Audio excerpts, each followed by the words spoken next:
Le talisman brisé, épisode 19.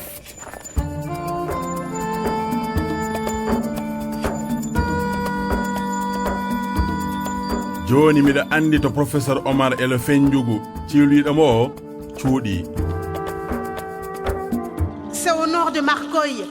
Les Fendjougou campent près d'une grande mare à environ 15 km. Mino andi weenu darkoye ndu no feewi. Mi heewi yaade ton daaroygoye colon e kullon kon kewani yiyede. Kwame, je t'interdis d'aller là-bas. C'est très dangereux. Ko policijo debbo gonnoɗo e hadde mi yaade ton o woni ɗo ko Nathalie sehil am o kulanɗo kam o e raɓɓinade mi yahat darkoye min tan.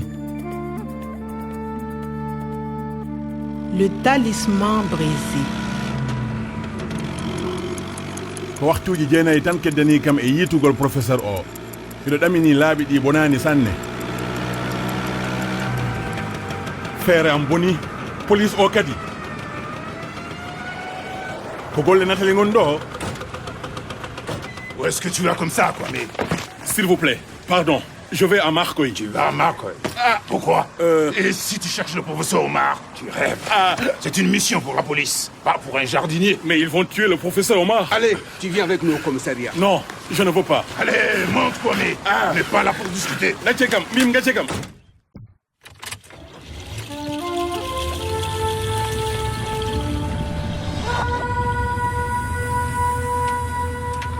Alors, Kwame, tu veux trouver le professeur Omar seul? Pardon? Je ne comprends pas. Mais si, Kwame, tu comprends très bien. Nathalie dit que tu vas à la mare de Darkoy. Ah, oh Nathalie. Ko kanko jiɓindiri kam e police bébé. Tu veux retrouver le professeur Omar avant nous? Avant nous? Adomen? Ko gonga. Miɗo yiɗi adade police o yitude professeur Omar. Mais le professeur... Nathalie dit aussi que tu connais le Fendjougou. Le Fendjougou? Je ne connais pas. Non, évidemment. C'est bizarre. Nathalie dit que tu as rencontré le Fendjougou à Niamey. Ɓe police ɓe pamata hay hunde. Namdal ngal ko holno jeerende dannirte. Nathalie kadi jam fike kam.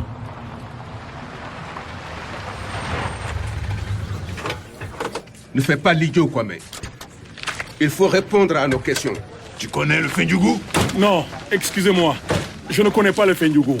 Tu dis que tu ne connais pas le Fendjougou? Mais le gardien du centre dit que tu as rencontré le Fendjougou à Niamey.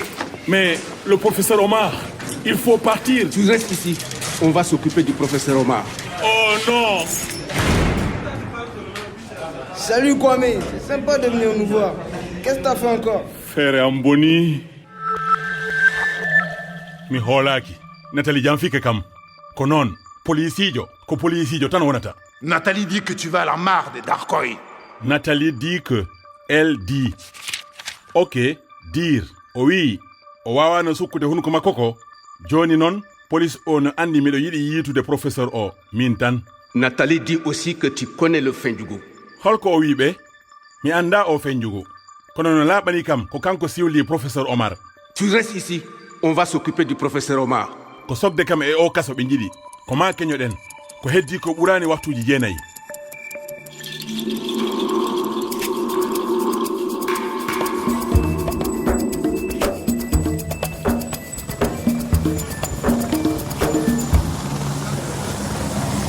Mais qu'est-ce qui se passe? C'est un hélico. C'est un hélicoptère. Avec ça, on va retrouver le Fendjougou. Voilà les hommes du Djeta qui arrivent. Nathalie, vous venez? Tu prends les armes? Le Fendjougou est foutu. D'abord, on envoie l'hélico pour le trouver. Ensuite, les hommes arrivent avec les 4x4. Enfin, on appelle le Fendjougou. Et puis, on tire s'il le faut. Adi ko hélicoptère. Refti hen jipuji ɗi. Refti kadi. On tire. Oh, attention. Et le professeur Omar? Le Fendjougou va le tuer? On fait notre métier. Il y a un risque, c'est la vie. Moƴƴi, ɗaminare feeñi. Nathalie, kañum kadi nanda e jaɓɗo nde feere toñangue. Attention. Et le professeur Omar? Le Fendjougou va le tuer? Himo andi le Fendjougou no wawi warde professeur Omar. Voilà les hommes du Djeta qui arrivent. Tu prends les armes? Kaɓirɗe ɗe, les armes, nder jip o. Gueta ne jogui hélicoptère, police o non ko kaɓirɗe. Ko woni feere maɓɓe? Le Fendjougou est foutu. D'abord, on envoie l'hélico pour le trouver. Ensuite, les hommes arrivent avec les 4x4. Enfin, on appelle le Fendjougou. Et puis, on tire s'il le faut. O policier jo won ko ebbi. D'abord, adi ko hélicoptère. Après, caggal ɗum jipuuji ɗi. Ensuite, refti kadi ɓe nodda siwliɓe ɓe. Puis, nden ko heddi, on tire. Hey, on tire. Qu'est-ce que c'est? Tu vois les armes? Tu connais pas les armes. Tu connais ça, hein? O jomam, fellude.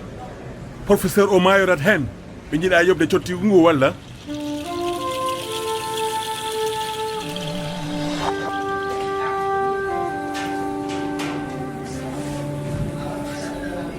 mi wawata accude ɓe mbaɗa ɗum ko bone mawɗe wontoyta professeur o mayorat hen.